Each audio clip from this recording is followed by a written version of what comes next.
আলী মাজেদ আপনি লিখেছেন, সুইসাইড করে মারা গেলে কি কখনো জান্নাতে যাবে না?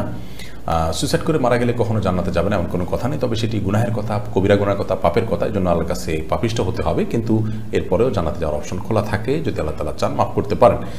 দয়াময় অ্যাড থেকে আপনি লিখেছেন, আমার স্বামী মারা গেছেন, আমি আমার স্বামীর জন্য এতিমখানা একটা কোরআন শরীফ হাদিয়া দিতে চাই, এ থেকে আমার স্বামীর সওয়াব পাবে? এতিমখানা বলে কোনো কথা নয় বোন।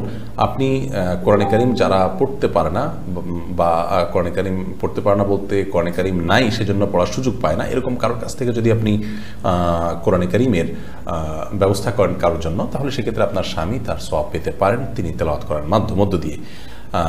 নাজমুস সুলতান আপনি লিখেছেন, ফোনে কোরআন অ্যাপ আছে, অনেক সময় ফোনে পা লেগে যায়, এতে কি গুনাহ হবে? না, এতে গুনাহ হবে না, কারণ আমাদের ভেতরে তো কোরআন আছে, অ্যাপে যেরকম সফট কপি আছে আমাদের বক্ষেও তো সফট কপি আছে, তো আমাদের কারোর গায়ে লাগলে কি গুনাহ হয়? গুনাহ হয় না, অতএব এখানেও গুনাহ হবে না। মোহাম্মদ সজিব হাওলাদার আপনি লিখেছেন, সিগারেট খেলে নামাজ হবে কি? সিগারেট খেলে তার সাথে নামাজের আসলে কোনো সম্পর্ক নেই, বরং সিগারেট বা ধূমপান করা এটা সম্পূর্ণ গুনাহের কথা। আল্লাহ বলেছেন, লা তুলকু বিআইদিকুম ইলা তাহলুকা, তোমরা নিজেদেরকে ধ্বংসের দিকে ঠেলে দিও না। বিধায় এমন কোনো কাজ করা জায়েজ নয় যে কাজ করলে আমরা ক্ষতির মুখে পড়বো। ধূমপান স্বাস্থ্যের জন্য ক্ষতিকর কারণে করা জায়েজ নয়, আর আরও অনেক কারণে এটি নিষিদ্ধ।